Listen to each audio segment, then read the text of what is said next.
Dr. Rishi Gupta, Ritu Arya, Mr. Harbhajan Singh.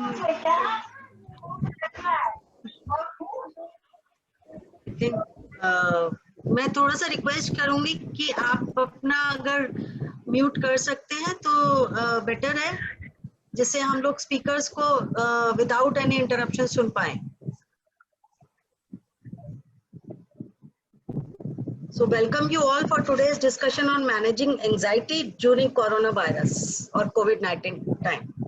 So I'm happy to share that a lot of gold is with us today, as we have expert from AIIMS, Dr. Rishi Gupta, gold medalist, MBBS, MA, MC, MD, and Ms. Ritu Gupta Arya from United Kingdom, gold medalist, MSW from Jamia Millia Islamia University, Delhi.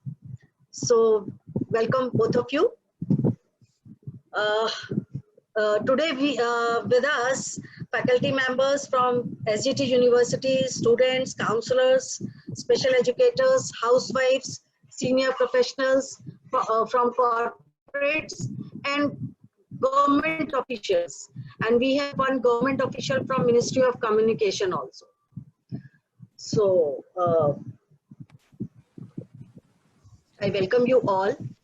और start करने से पहले जो थोड़ा सा anxiety है doctor Rishi and miss ऋतु, कि आजकल जो सबसे ज्यादा एंजाइटी है कि am I washing my hands enough, or it is the uncertainty that has left us anxious.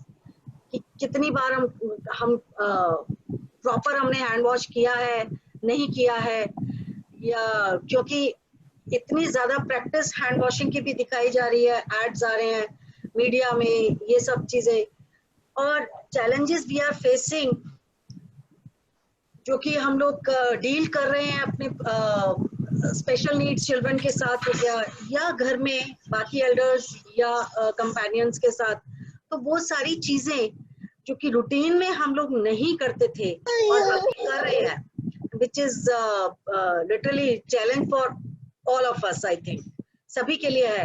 और कहीं ना कहीं ये जो लर्निंग या टेक्नोलॉजी के साथ हम लोग इंटरेक्ट करने की कोशिश कर रहे हैं, उसमें भी अभी एक आप सबने सोचा होगा, आई वाज अनसर्टेन कि ये जूम का कैसे रहेगा आज, कि जूम में भी डेटा उसका कुछ लीक होने का कुछ न्यूज वगैरह आया है.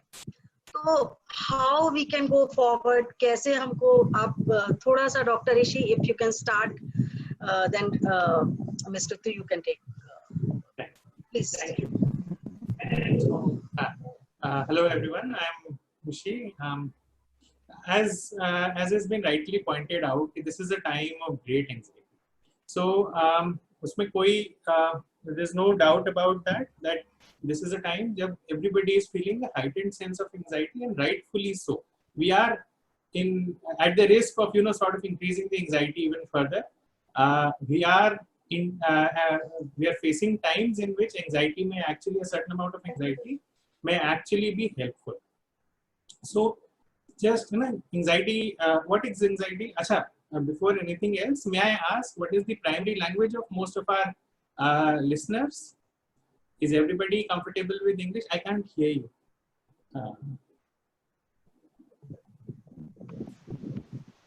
Can you hear me now? Yes, I can hear you now.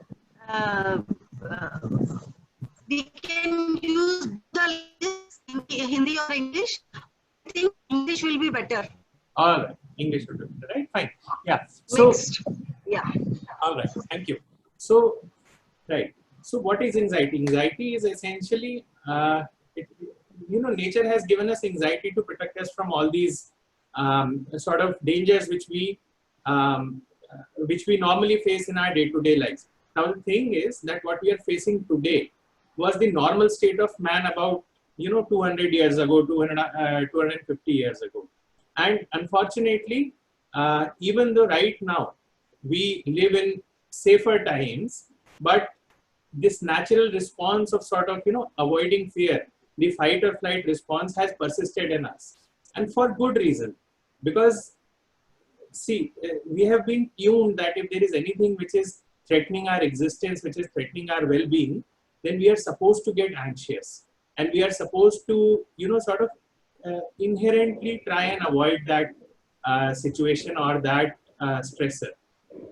The problem comes when this anxiety is out of proportion to the stressor, and this anxiety, rather than being a protective response, starts, sort of hampering our daily life. And that, I think, is something that we should be dealing with right now. So, very commonly, what are the symptoms of anxiety? Anxiety has usually been shown to have two symptoms: the psychic component and what is called the somatic component, the symptoms of the mind and the symptoms of the body. So the symptom of the mind would include, constant worrying, something called free-floating anxiety, in which you start worrying about each and everything. How will this happen? How will that happen? Somebody did not pick up the phone. Oh my God, something may have happened. Somebody sneezes once and you start thinking that something bad has happened. Then there is this constant worry, this constant feeling of tension, this constant feeling of heaviness of head, inability to, focus on things, constantly being distracted. We've all faced this, that we kept something there, then easy forgetfulness. Easy forgetfulness happens because we are preoccupied somewhere else because of our anxiety, and then the small things do not register.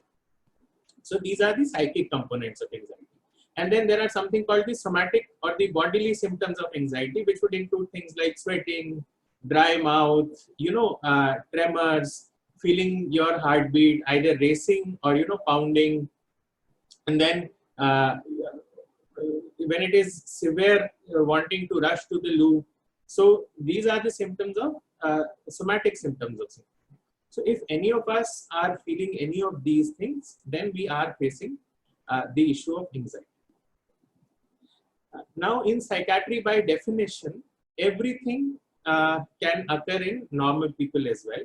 The boundary where we draw is what is called when it causes either distress or dysfunction.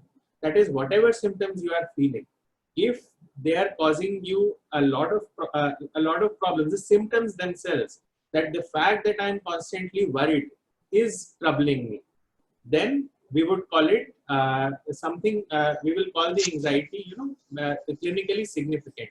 Or if it starts causing you dysfunction. So for example, you have to check your phone every minute, and you cannot even, hold a conversation without constantly worrying about what will happen, what will not happen. Some people will not turn on the television thinking, oh God, what will we see next? So now it's fine not to turn on the television. But for example, there was some important address, or the Prime Minister is addressing the nation, and you sort of find yourself extremely reluctant to turn on the television even then that sort of becomes dysfunction. So if these two things happen, then I think one should feel that the anxiety is clinically significant and definitely worth addressing. So that is one thing. Then the second thing is regarding, as you said, hand washing. Now, yes, hand washing has been most commonly associated with a disease called OCD, which is obsessive compulsive disorders. Now, in obsessive compulsive disorders, it is essentially what is called it.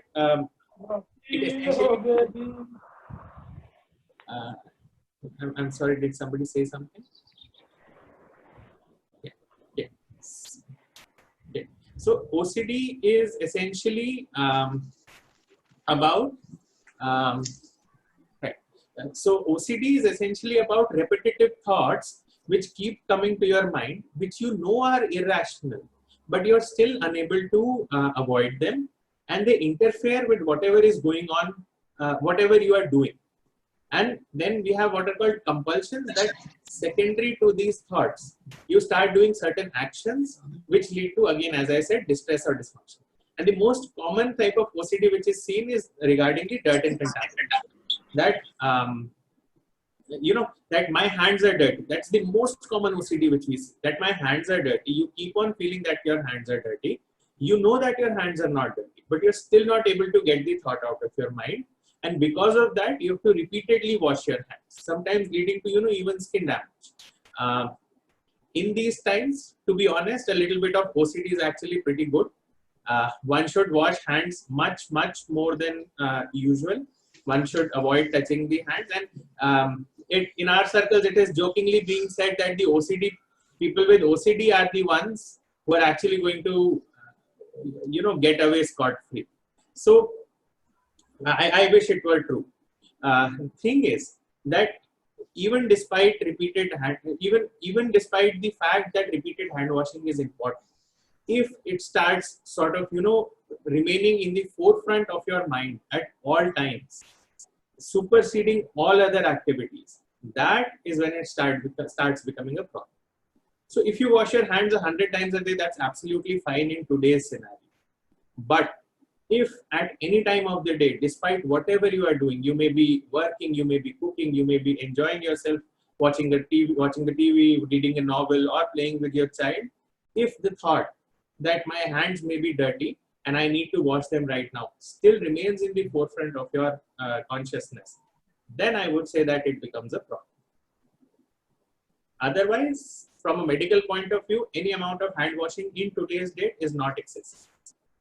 Maybe when these times pass, we can go back to our traditional definitions. But for now, hand washing per se is not a problem, but constantly feeling that my hands are dirty and something bad will happen if I don't wash my hands is definitely a problem which needs to be addressed. So that is regarding OCD in particular. Regarding anxiety, I think two things are important. One is identifying anxiety. Second is addressing anxiety. Identifying anxiety, as I said, most common symptoms, if you have any of these symptoms, constantly worrying about small things, repeatedly checking things, repeatedly calling up people to see if they are all right, having these symptoms of, dry mouth, dry throat, constantly wanting to sip water because you have a dry throat, tremors, flushing, then these become symptoms of clinically diagnosable anxiety, and these need to be addressed. Of course, the best advice would be to consult a psychiatrist, but things which we can do at home involve two things. One can be sort of taking down the source of anxiety, and second can be addressing the anxiety per se using what are called non-pharmacological, non-medicinal methods, right? So taking down the source, my strong advice would be that we should pick one source of information which we feel is reliable, stick to that and check that maximum of once or twice a day. Apart from that, our exposure to the constant source of flow of information should be at this point minimum, especially because this information, unfortunately, from a lot of sources is unfiltered, unregulated, and quite a lot of times plain wrong. This causes a lot of anxiety, especially if we have conflicting information. Somebody says, most recently, somebody says that, all right, I feel that lockdown was going to get extended. Somebody says it is not going to get extended. Now, whether or not it gets extended, you are going to cope, and you're going to cope very well. That is a fact. But the fact that there is a doubt going on, that everybody is sort of guessing what will happen, this causes a lot of anxiety. So I would suggest that keeping exposure to all these things to the minimum, sort of engaging in group conversations around topics which don't really lead to anywhere. If one can sort of keep that to the minimum, that would be helpful. And even our media consumption regarding this coronavirus crisis should be limited to one or two authentic sources, and that too maybe once or twice a day. Because I don't think the situation is such that there is any new information. The new information does not come at a frequency of more than once a day. So for example, keeping track of how many patients have been diagnosed and how many have become well, how many have not survived per day should be avoided. Because even though we do like to keep ourselves abreast of what is happening, but this is information which is just cause anxiety, and it is not really going to help in any way. So, just a second. Yeah. So, right. Can I ask something? Please do. Psychologists claim this is the realistic period to be positive to cope with the changes taking place in our lives. Right. So, is it right, or you want to say something on it? Right. So that's a very nice thing. A very nice thing which you brought up. In fact, that was the other day.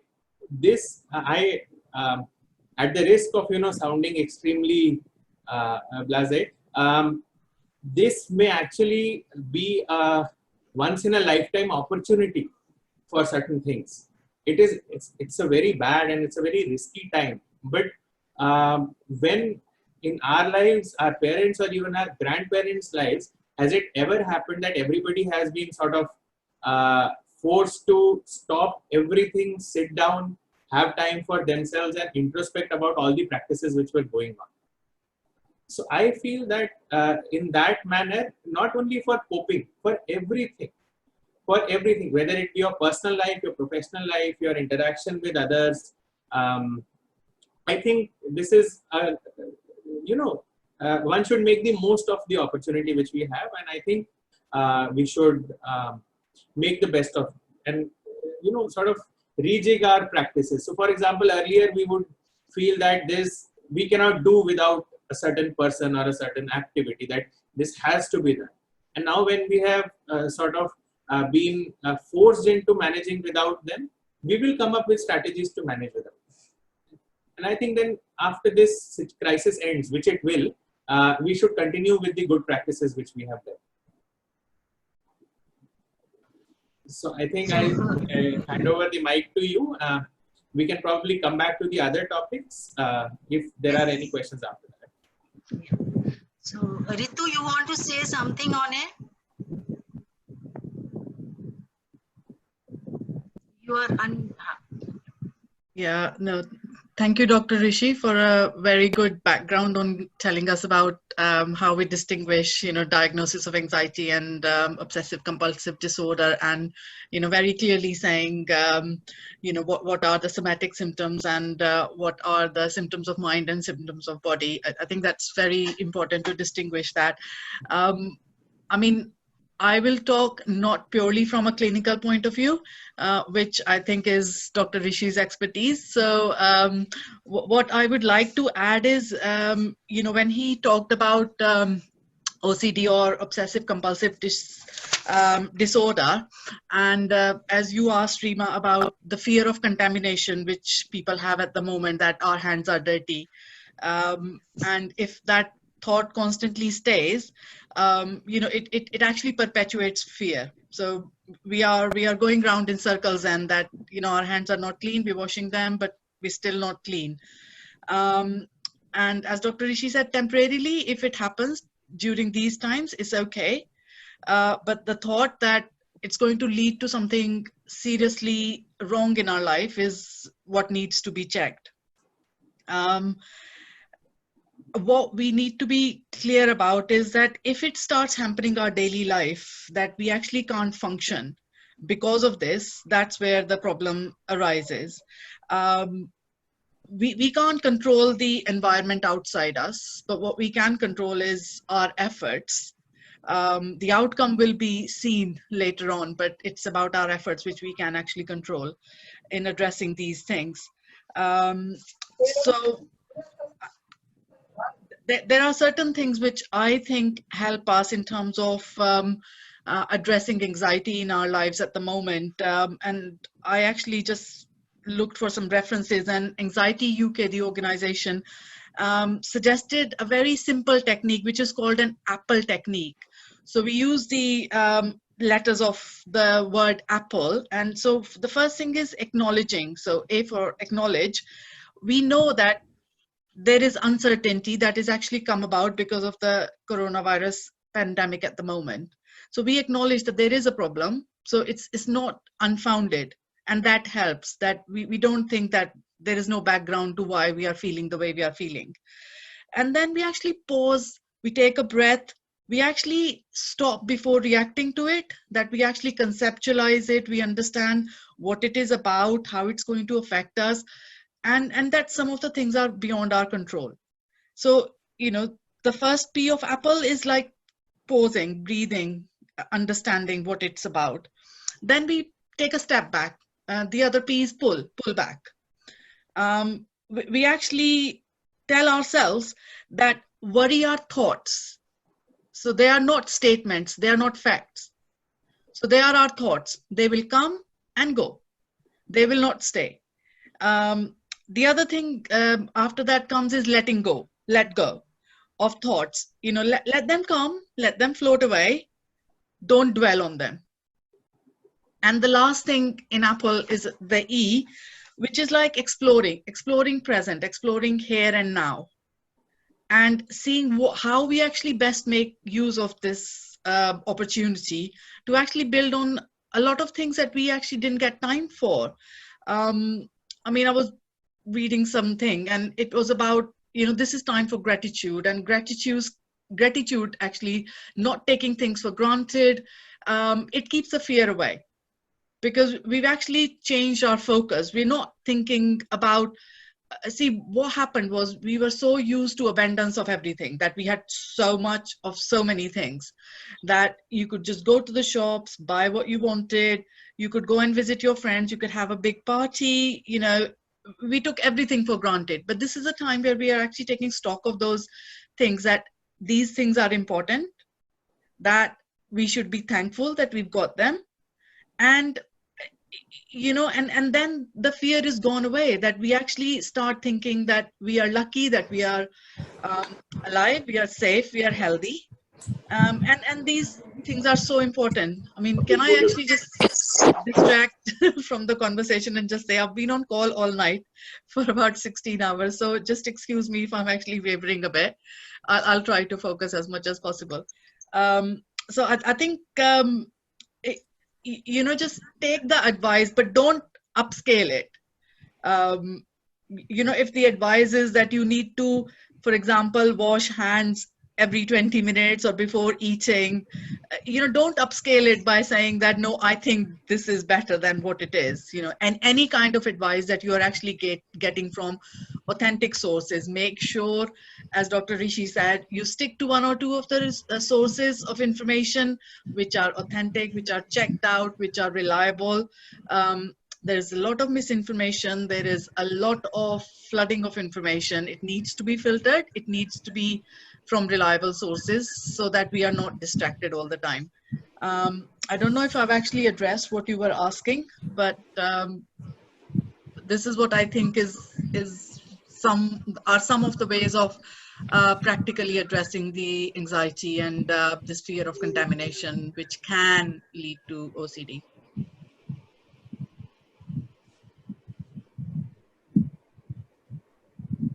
Yeah, thank you, Ritu. Thank you so much for sharing your views. Now, I have set of questions which I have received from some of the participants through chat. I just wanted to ask that if you are positive, how do you maintain a good feeling without living the illusion of fake happiness? Please, both of you revert on that, Dr. Rishi and then Ritu. So would you like to answer? Go ahead. All right. Yeah. So I'll question the question itself. In today's day, time and date, there is no fake happiness. Whatever happiness we can get is genuine happiness. I understand that I understand the question. I was just sort of adjusting a little bit. I understand the importance of feeling genuine, genuine emotions, and I understand where the person is coming from. That just, sort of telling myself that I am happy is not the same as actually being happy. Turns out that it is, because there have been studies which have shown that if you smile a lot, if you keep on telling yourself that you're happy, certain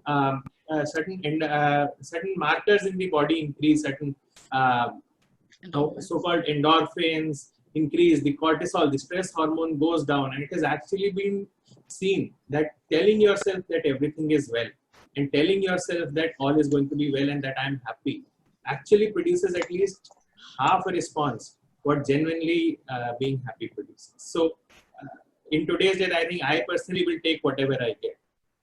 So that's my response to the question. Yeah, I think just to add to that, when you said, take it as it comes, it's like, it's fake it until you make it. I mean, I know it's not an absolute statement, but, you start thinking to yourself that I'm going to be happy, and it will come. It will come. So, yeah. Thank you so much. And anyone else, if you want to share your views on that, Mr. Harbhajan, or we have with us Miss Ritu, one more Ritu from Ministry of Communication. So if you want to share something on this and if you answer this question. Harbhajan Singh? Yeah. First, uh, thank you, Dr. Gupta. I was just,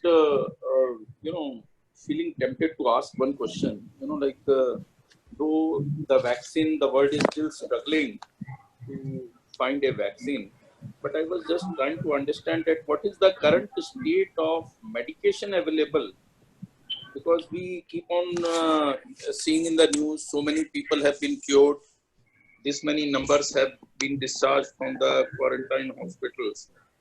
What is the state of the medication? Is it effective? Is it partly effective? Or, in majority of the cases, it does not work. What is the medical viewpoint on that? Okay.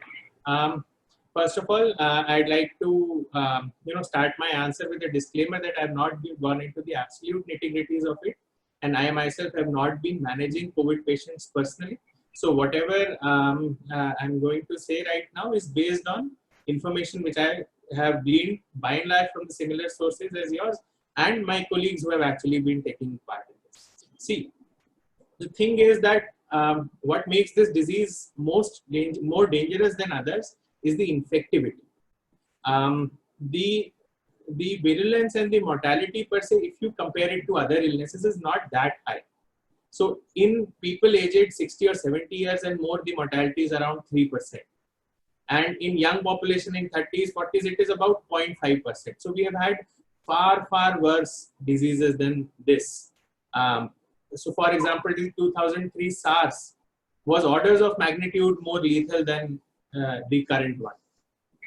The problem with this one is that it is extremely contagious. It's very easy for it to sort of jump from one person to another. That is the one that is the problem why it has sort of caused such a lot of mayhem. So one thing which I think we should always keep telling ourselves is that it's not like that you get the disease and then you sort of that's it. In fact, it's been found that in US I recently heard some stats that out of 33 pregnant women found to be infected with this virus in a certain US hospital, 29 were actually asymptomatic. They had no symptoms whatsoever, and it is quite possible that they would have gone on carrying the virus for around 2-3 weeks, and then the virus would have left their bodies and they would not even have known. So right now, what we are facing is what is called selection bias. It's exactly the same thing as, sort of when you are rushing to work and out of 5 red lights, you get 2 red and 3 green.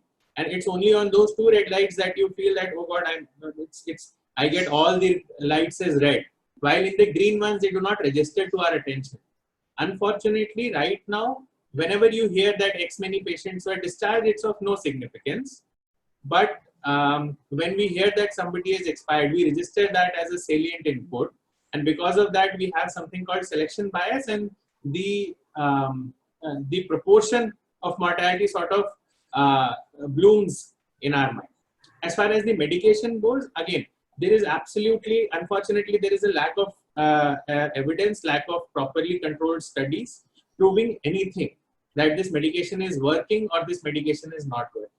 When this pandemic broke out, all we had to go on was the previous SARS pandemic in 2003. Based on that, there were certain drugs which helped at that time. The forerunner being this hydroxychloroquine sulfate, which is an anti-malarial drug, which is now being touted as a wonder drug. If you read the guidelines which have been given for taking this drug, it says clearly that taking this drug should in no way be taken as a reassurance that the disease will not happen and that the disease will not cause whatever damage it was going to cause otherwise. So to answer your question clearly, in terms of medication, nothing is proven as of now. We are trying. Everybody is trying. Vaccines are being developed. Then drugs are being tried. Now, see, anyway, 97 out of 100 people are going to live. Now, if I gave everybody the drug and he lives, that's very, very good. And then I can say that I gave the drug and then he has lived. And it is absolutely impossible to do a controlled study in which one group of people we don't give the drug and see what happens, because we can't be playing with lives here, right? That's the only way to prove the efficacy of a drug, that you 50% of the people you give the drug, 50% of the people you don't give the drug, and then see who fares better, right? That's the way to prove something. Right now, unfortunately, we don't have that option. Even if there is a small sort of chance that a drug is helping, everybody is getting that, right? So it's all right now. The evidence is circumstantial. There is no proven treatment. There are certain drugs like steroids have been shown not to work at all. But whatever drugs are being touted as to be working are still experimental. And I think we'll have to come back to this, saying that we'll take whatever we have got, despite whatever be the actual situation. So that's the best, that's a very disheartening truth of life, unfortunately, right now. But there is nothing, there is no Ramband. As of now, the only Ramband is, sort of not contracting. Prevention is the only cure right now.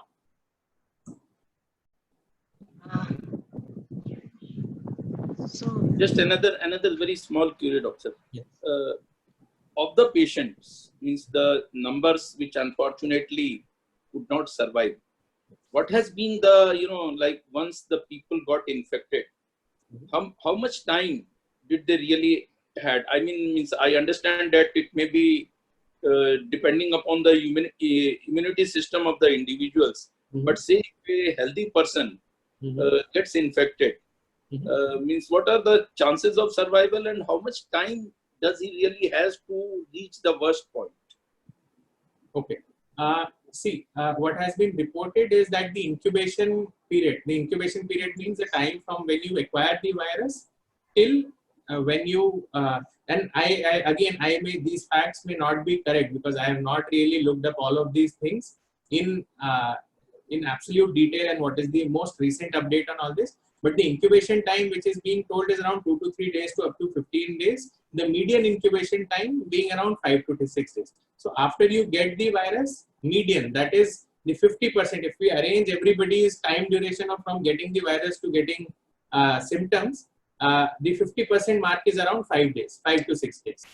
The persons, they have been told that persons are infected for around 2 weeks, but it may be longer.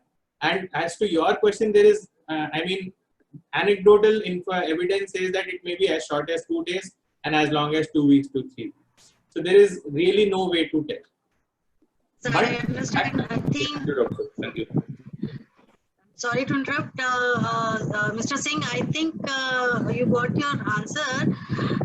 As Dr. Rishi is psychiatric, so I totally understand. It's I think question relevant to more relevant to medical doctor, isn't it?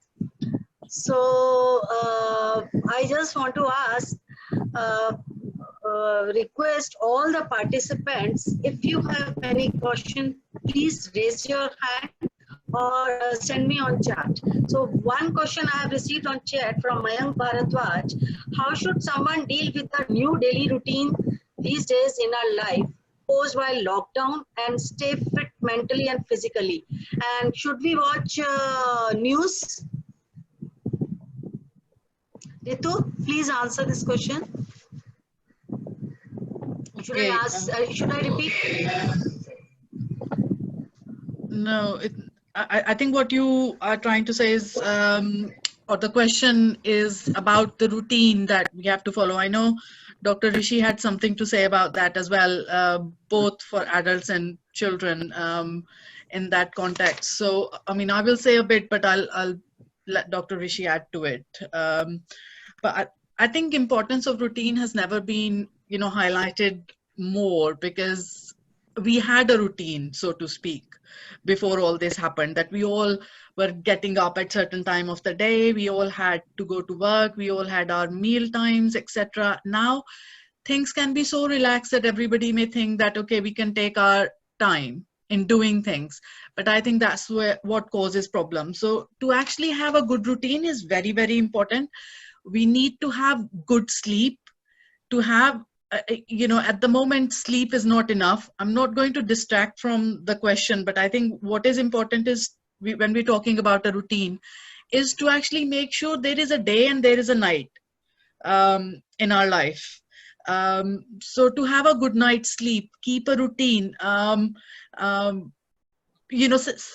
are all in a survival mode at the moment. That, I think staying alive is the most important thing.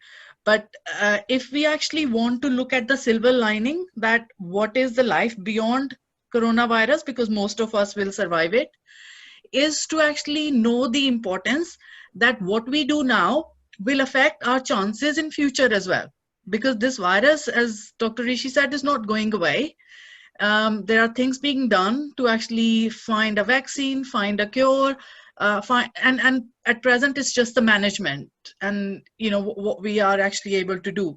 To see that, to have a routine in terms of eating together with the family, for example, it's very, very important to actually get up in the morning, have a shower, get ready. Don't just stay in your nightgown all day long, because that perpetuates that there's no purpose in life. It's not important that we are all actually doing things. This is not about achieving things, that people are saying, oh, I'm doing an online course in certain things, or I've cooked this thing today, or I've done something, in terms of achievement. Survival itself is an achievement at the moment. So one shouldn't feel pressure that you have to achieve something very big in present times. But I think having a workspace, if you are actually working from home, have the workspace slightly away from where you have the family activities, for example. I mean, I'm not saying we are all living in mansions where we have like big spaces that we can disappear to, but have a workspace, just a corner of the room somewhere where you can be away from the distractions. In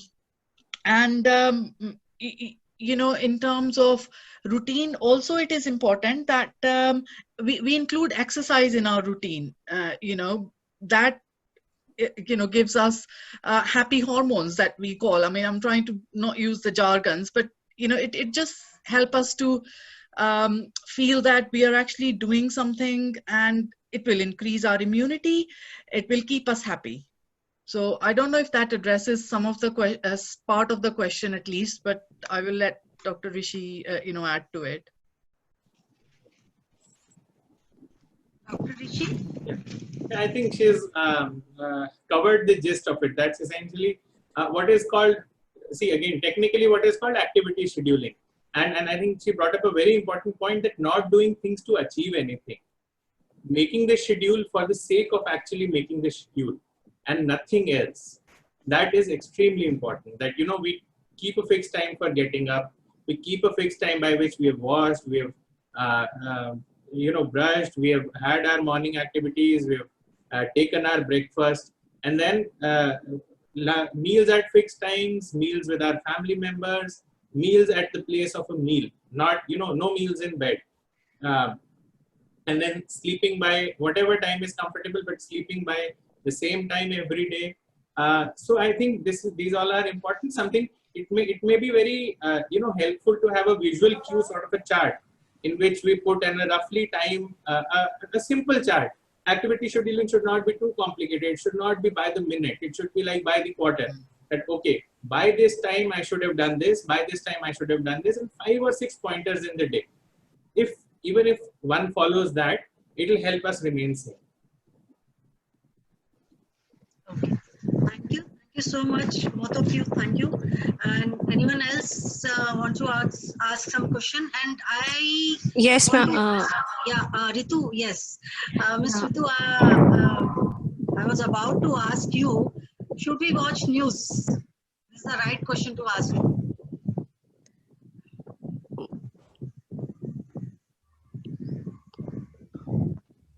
Hello? Ma'am, We can hear you. I want to actually thank Ms. Ritu Arya and Rishi sir for giving us such a thoughtful session. and I'm basically from Ministry of Communications. I work for Indian Postal Department. And as you're aware that Postal Department is playing an important role during this COVID-19 crisis in providing essential services across the country. So till now, I was working from home, and from Monday onwards, I'm going to my office because it has been ordered to it. So my such time to be motivated, how to keep oneself and the others motivated to work. You know, they all are working during the first lockdown and the second lockdown, but sometimes, you know, they are also humans, they have families, so they may feel that we are being pressurized to work, or we are like forced to work. So in such kind of in such kind of thought, I'm like, situation, how to be motivated, this is my question. And I am not watching news because when you open, I mean, change channels, every news channel is showing the same news about COVID-19, or the figures and everything. So I'm like avoiding news channels nowadays because they are making us more negative. This is my thought. I mean,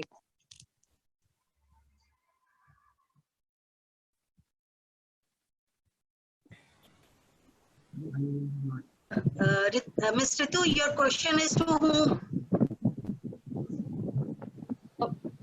my question is for both. Both. Yeah. Dr. Rishi? How to motivate yourself to work? I think whenever somebody finds an answer to that question, that would be a path-breaking discovery. What we must make sure is that we have to work. See, life has to go on. Essential services, you are a part of an essential service, right?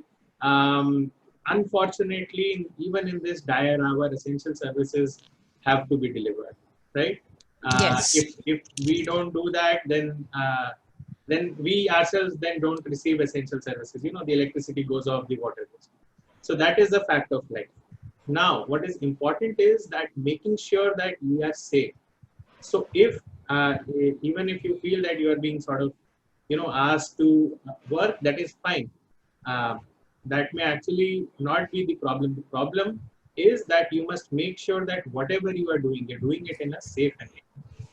So if you feel that your safety is being hampered in some way, I think you should drop the issues. You should take it to your superior, and you should, sort of ensure that those, the concerns are addressed, and work once the concerns are addressed, and take solace in the fact that you are one of the few brave ones who are actually sort of going out and doing work so that everybody has some semblance of a normal. Thank you. Ritu, you want to say something on that? No. I think it's been addressed. I just want to say, as part of essential services, I know it's important, as I said, I'm on call in the night. I go out to work as well, work from home. It's actually increased a lot more because we are having all these strategist meeting more than the actual work, which is, sometimes you think there's information overload, and, we need to keep that in proportion. But I think my suggestion is, yes, you need to feel safe. Yes, you need to be protected. But I think our anxiety sometimes takes over, that we actually go beyond what is advised, what kind of protection is needed for which profession. I mean, this is a big debate here in NHS. There's a big debate, which profession needs to have what kind of a PPE. We all want to be in, the full gear when it's not needed sometimes.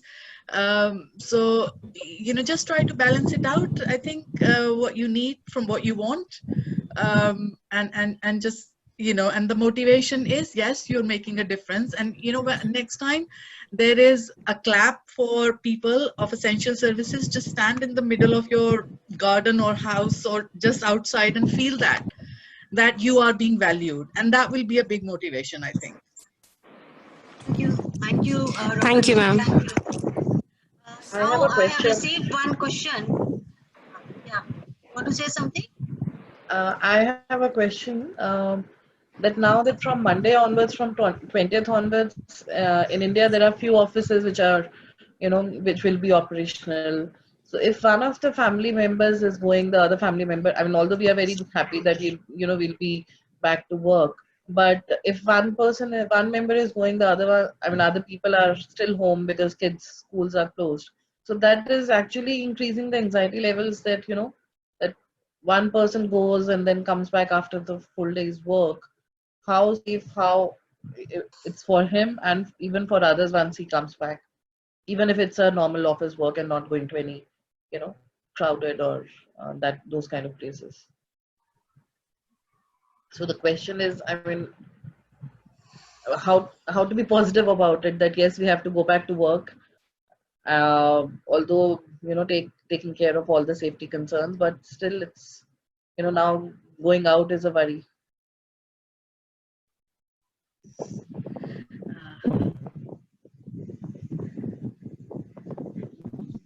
Any of you can please answer.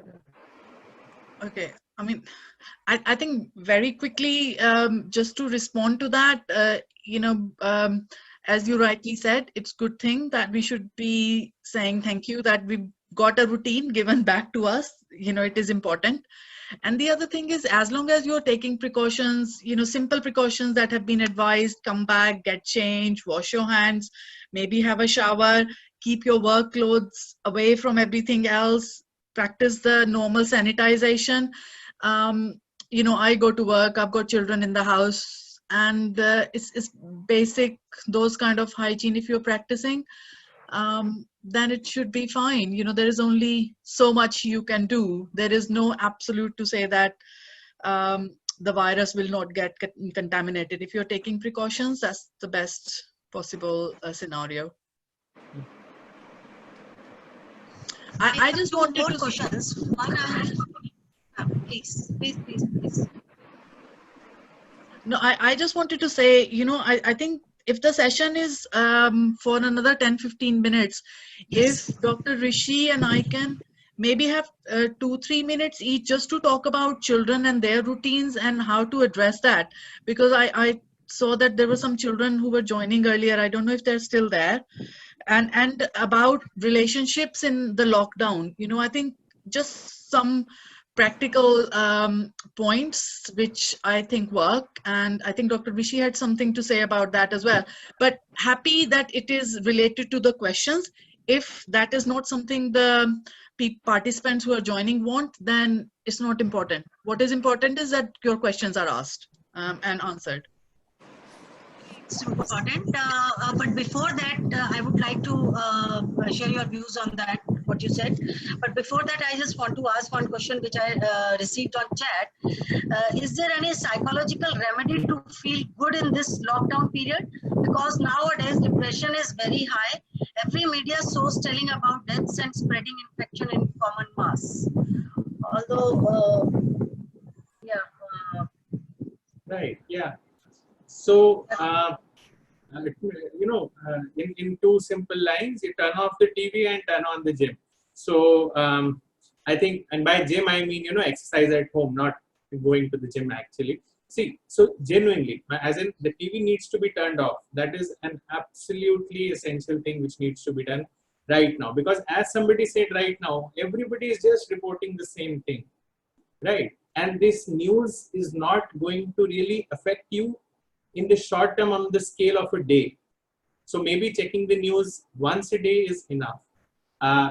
As far as psychological remedies goes, I can guarantee that if 40 minutes of moderate exercise which is enough to sort of take your breath away and you cannot complete sentences, that exercise, if it is maintained for 40 minutes, will by and large take care of more than half of the psychological problems in terms of depressive symptoms and anxiety symptoms which are being faced by the people. It will obviously not take away the source of the anxiety, but it does induce certain changes in our body which help us combat all these symptoms. So it's literally self-medication. So as Madam Ritu said, the happy hormones, the endorphins, it's literally like taking a drug.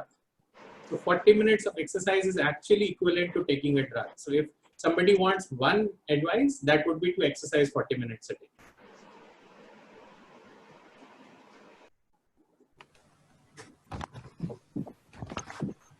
So, Ritu, what you were saying, we would like to hear from both of you about relationships during the lockdown for youngsters and what. Do you want to start, Dr. Rishi? No, I would request you to use sort of go ahead and Okay. Okay. I Okay. think that should.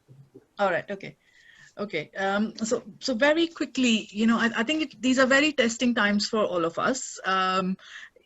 We were also used to like going our ways, that we all had a set routine, although we lived in the same house. A lot of things were divided, that people were going out to work or people were busy with other chores in the house, but now we are just stuck indoors all the time. We kind of can feel trapped, that there is no way out. But I think this, at least in UK, we've actually seen a little bit of rise in reporting of domestic violence and about abuse as well, where people are actually feeling that they are stuck, and also that they are not going to be detected by authorities, so they can get away with doing what they want to do, kind of thing. But by and large, I think the advice is that what has been taken away from us is some sort of social bonding. We are so used to giving each other a hug. I mean, it's a very sad thing. I lost a very close friend at a very young age, at the age of 50, but they are in Australia, and I had to live stream watch his funeral. I mean, that I cannot tell you how traumatic it was, because at that point you want to be with the people, and you want to give them a hug, you want to comfort them, but you can't do that. So relationships are going to come under a lot of strain. So what we should actually try and understand is that we should avoid using the criticism. Don't use statements like, you are always doing this, or you're never listening to me. So just refrain from using those statements for each other. Give each other space. Don't talk with contempt. Don't talk with in an insulting manner. Don't just use sarcasm in everything, that, oh, you do this all the time, kind of thing. Because what that leads to is that we then become defensive. We are always trying to protect our own self. So if we feel misunderstood, if we feel criticized, we get into the mode that I'm always right, they're always wrong. So you're not going to listen to what they have to say, because you are going to defend yourself. You just have to protect yourself. So and that leads to creating a stone wall, and the interaction is avoided then, because you just don't want to listen. So I think the helpful thing is, again, use the I statements, own your statements, own your feelings, own your experiences. Listen to other person, spend some quality time, which may include intimacy, and give each other space. Time apart is also very important, that since we are all in the house, don't need to be sitting all together all the time. Everybody needs to be able to do their own activity and have some space. So I think, yeah, so as I said, testing times, but we can get through it. Thank you, Ritu. And Mr. Singh wants to ask something. Mr. Singh? No, I did not wanted to ask. I was just trying to think that, I fully agree with Ritu, what she is saying. And what I was feeling is that we need to get distracted from unwanted anxiety and worries. I think because of too much of media focus and social media focus, there is a lot of worry which has started, coming in circles again and again. And I firmly believe that the life is not going to get out of us till really God wants that to happen. So I want to tell that let us just relax. Let us try to keep ourselves busy in the things that we really love to do.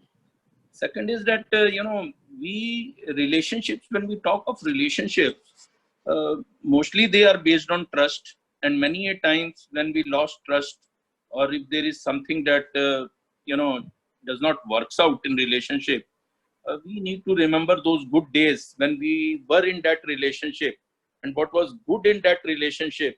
Let us try to remember those good moments and try to move ahead. Rima, if you're trying to say something, I think it is muted. Yeah.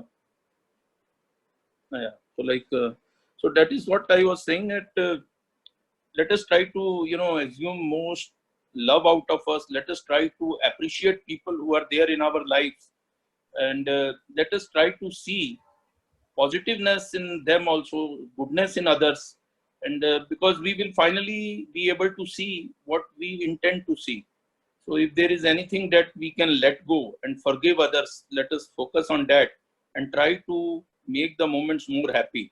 And I am very deeply convinced that even this phase will go away. We have seen enough things during our lifetimes, and generations before us had seen enough things. So even this will pass on. So it is good thing that the entire global society has come together.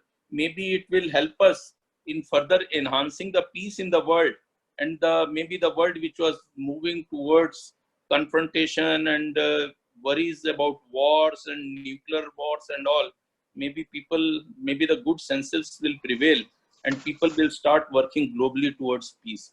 I think that is one positive thing which I foresee through this whole episode which has happened in the world. Thank you. Thank you, Mr. Singh. Before we finish, I want to ask two more questions I have received.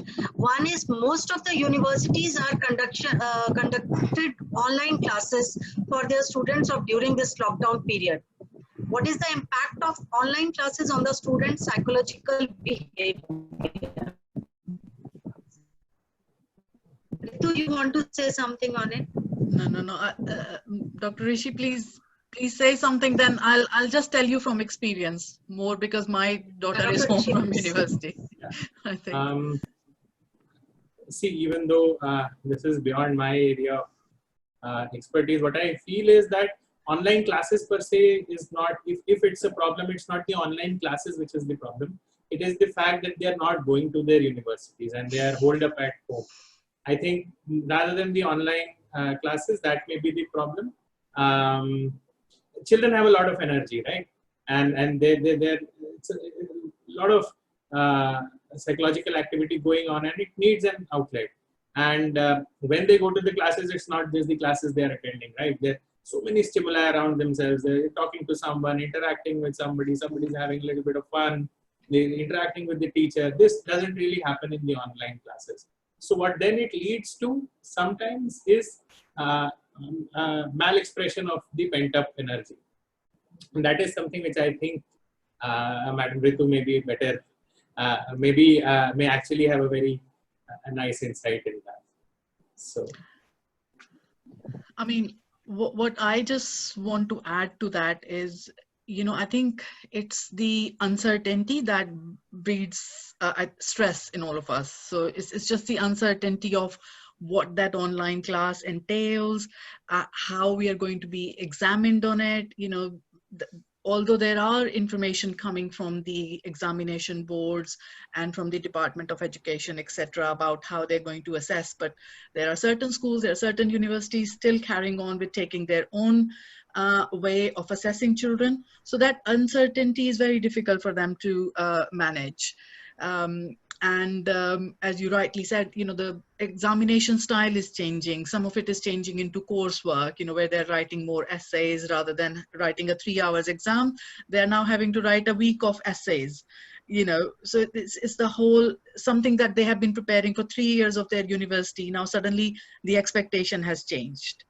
And the social interaction, as you rightly said, that part of university is not just going there to study. It's a whole new dimension to it.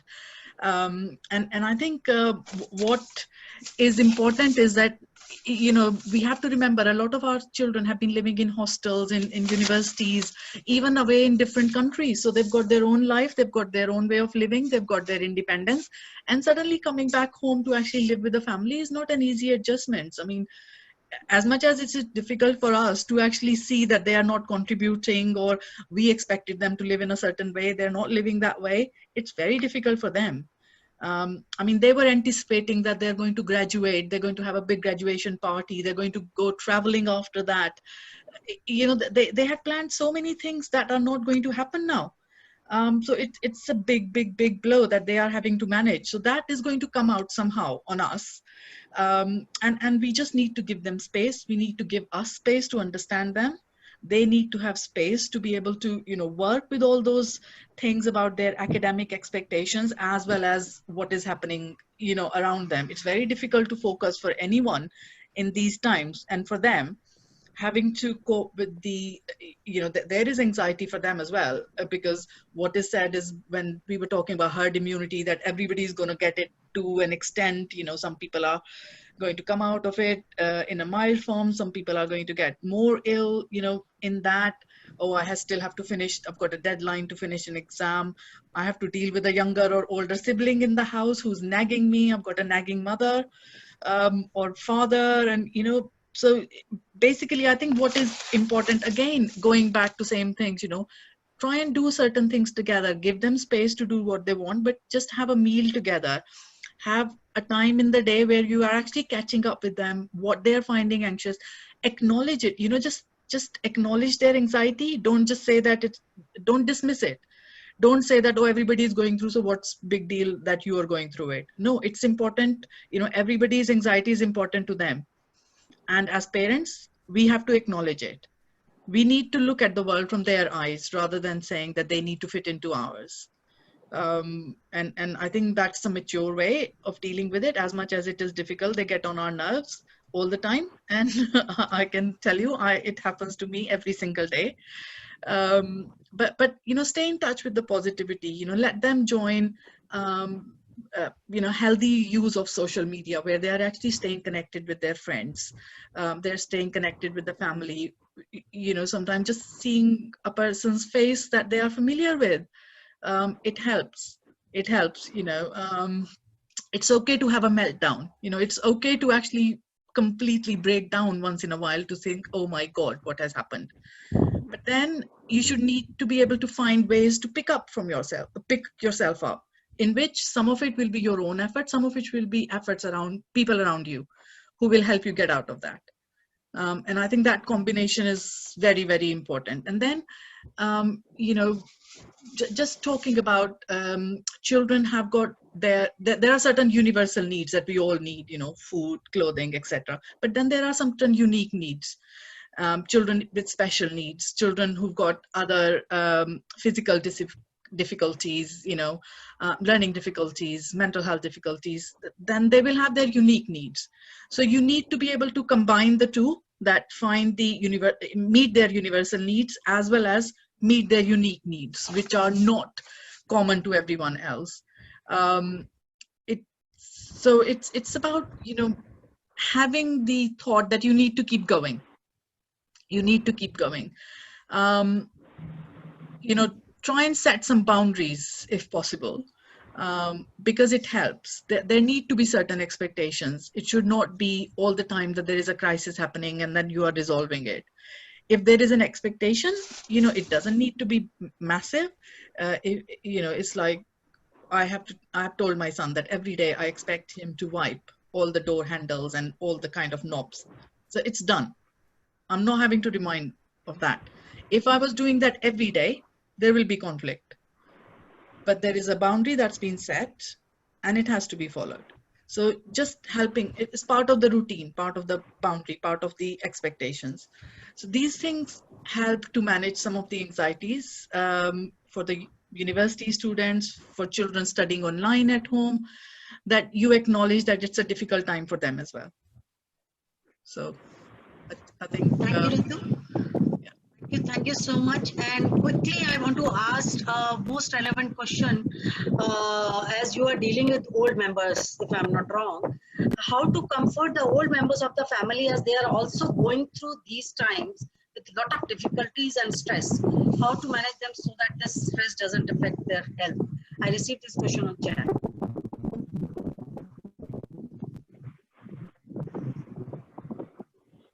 So regarding regarding the Yeah, Dr. Rishi, elderly, please. yeah. Right. So regarding the elderly, one thing which we need to keep in mind is that they do have their other physical issues as well. That is a time. So, for example, it has been seen that when somebody's mobility is reduced, especially during the later ages, that leads to a very quick deterioration of health. So, for somebody who was used to going out, walking every day, meeting people, even if the psychological aspect cannot be taken care of, if they can sort of, be motivated to walk in the home itself, sort of get out, get up. We understand that a lot of them have difficulty getting up, and earlier it would be possible to convince for us to convince them to just get up and bahar jaake, half an hour just have a walk and come back, and they would do that. But secondary to this, it would now they would because they are now limited to not going out. They have become even more sedentary. So it's sort of important to almost to the point of forcing them to sort of get up and roam around in the house. Mobility is extremely important. That is one thing. As far as the psychological aspect goes, there's something called narrative therapy, and if everybody has experienced this, that they like to talk about their lives, and it would be it really helps if we just sit down and just ask them ki chalo aap thoda apne tell us something interesting which you faced in your life, and just hear them out. They love it, and it has been shown that it really causes a lot of improvement in mood and decrease in depressive anxiety. I think mobility should be ensured. Other health issues should not be ignored, and then sort of just talking to them. I think that is what they'll in fact love this period, because otherwise usually children don't have time to sort of sit down and talk to elderly parents for hours at a stretch. This may actually come as a really good going back to the first first idea that this may actually be helpful in some ways, that this may actually be helpful in this way, that we get to spend more time with them, and if we just sort of listen to them, we'll be at the receiving end of a lot of wisdom, and it will help them as well. Thank you, Dr. Rishi. Ritu, please say something on it. No, I just wanted to add just one thing. I think it's important to know that, they are in the high risk category in terms of catching infection as well, because of age and related underlying health conditions, and which is known to be the most, important factor in terms of deciding how severely somebody is going to get affected by this virus. And we've seen that 90% of the mortality is in that age category, and in that category of people with pre-existing health conditions.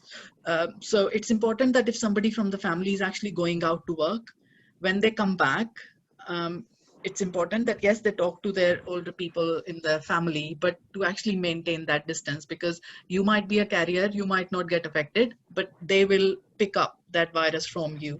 So it's very important to maintain that distance at the same time when you are actually trying to talk with them. And their anxieties will be there. They're probably already thinking of end of life in some ways. So their anxiety will be heightened. To actually say, as Dr. Rishi said, that to talk about good times, to talk about their life experiences, they're reminiscing about it, and to actually tell them that you value them is very important, because I think that again increases your immunity to actually feel valued in your life, because that gives a hope to you that makes your existence worthwhile. Otherwise, if you're just like hopeless, worthless, then it all adds to anxiety and depressive symptoms. I mean, I must say that we at least haven't seen increase in depression here. We've seen more anxious people, and we've also seen people who've actually gone psychotic in some ways, because the delusion of the reality has completely distorted its image, and you are just deluded to the point that you get paranoid. So depression in itself, for us, at least what I am experiencing working our colleagues here, it hasn't been the major factor. It's more anxiety and more you know, delusional disorders. But older people, just look after them and, keep them safe from this virus, because they are going to catch it more easily than we will. And just make them feel that they've had a good life and that you value them. So just keep it simple, really keep it simple, don't complicate things. I mean, that's my thing, is like, if we just go back to basics, which we are having to go back to basics now anyway, it's a time to take count of those things. Yeah. Thank you, Ritu. Thank you, Dr. Rishi, and thank you all the participants. I have a last question. Yeah. Just yeah. one last question. Please. One has to step out of house for some, essential things to be bought, but you're always full of your, thoughts like, okay, how to take the thing, what to touch, what not to touch, how to give money, how, all that. So either you forget half of the things, or you, full of those kind of thoughts. And then also the kind of dealings that you're doing outside, then, I mean, I'm just thinking that maybe that kind of it should not give that impression that, because you're always in this mind that, okay, this person should not be infected because I'm dealing with him, I'm exchanging something with him and all taking. So that person should not feel that get that kind of a feeling that, yes, I'm being treated that way, or I'm being, somebody's just trying to distance himself or herself from me. So that kind of feeling should not creep in.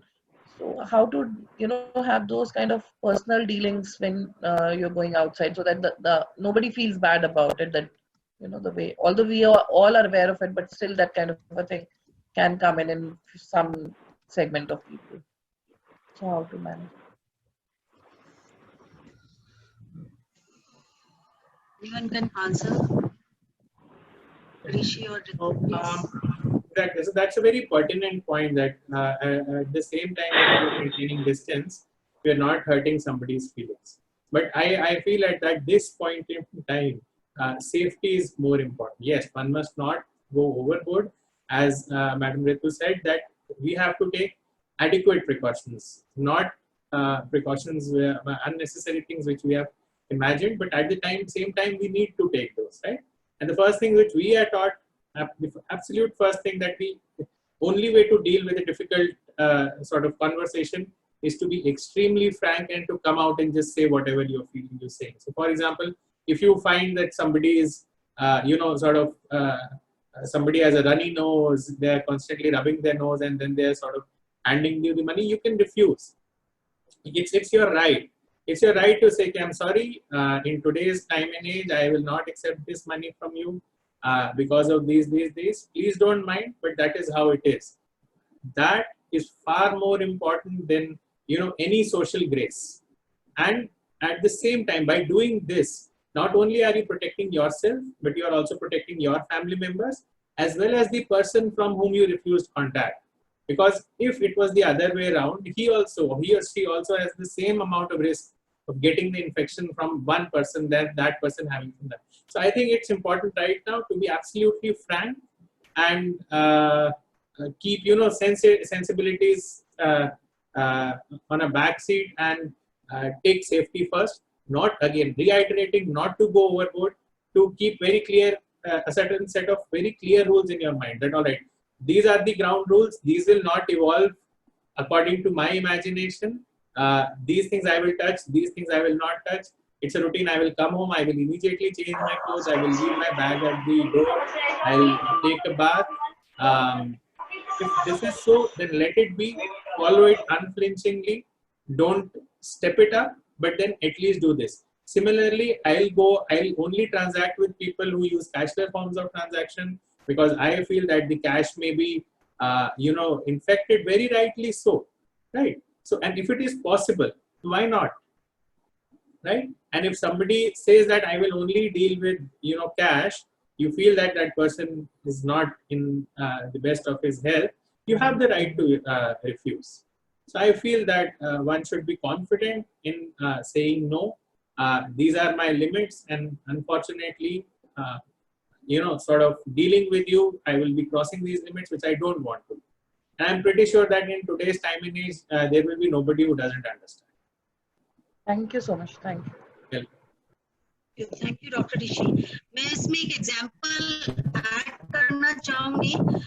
कल की बात है, हम लोग को doctor Rishi the same what you are saying कि हम लोग यहाँ पर एक नियरेस्ट नर्सिंग होम में गए.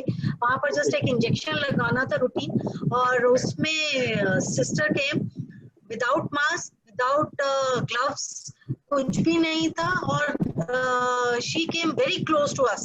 बहुत क्लोजली आके खड़े होकर शी वाज आस्किंग कि बताइए कौन सा इंजेक्शन है, क्या है. And we refused. नहीं, हमको नहीं लगवाना है, आपका कोई ग्लव्स भी नहीं है और सैनिटाइजर भी नहीं था वहां पर कहीं पर भी, कुछ भी. शी टोल्ड अस कि आपको लगवाना है तो लगवाइए, नहीं तो मत लगवाइए, आप जाइए. तो we refused and we left from there. तो rightly, yes, Ritu, you want to conclude?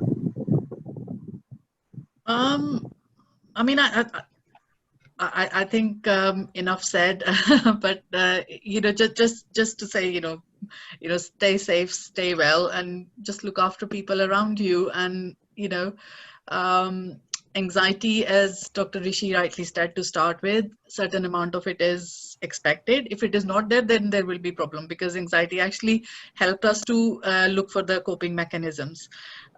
So don't worry about it if you're a bit anxious. Don't worry about it if you're actually washing your hands and you have got the fear of contamination. If it is kept in check, if it doesn't start affecting your daily life, then you know it's all good. And just remember the silver lining. You will come out of it. You know, I shared the other day as well that, you know, it's like dream with a, you know, sleep with a dream and wake up with a purpose. So keep a purpose in your life, and it will be fine. Yeah. Thank you. Thank you all of you. तो बोल सकते हैं हम लोग लम्हे बहुत देखे हैं, ये लम्हे भी बीत जाएंगे. छोटी छोटी बात पर अमल करो, फिर हम सभी जीत जाएंगे. Absolutely. So क्योंकि accept that this is unusual and we are all in this together, you are not alone. So with these words, thank you so much, Dr. Rishi. Thank you, Ritu. Thank you all the participants, Mr. Harbhajan, Mr. Vendi, and Ms. Ritu Banu from Ministry of Communication, and everyone. Thank you so much for the participation. It's a lovely discussions with you. And I hope we all will get knowledge. We have gained knowledge, as well as it helps us to survive, or we can say keep calm and happy during lockdown. Thank you so much. Thank you. Thank you all. Thank you. Thank you.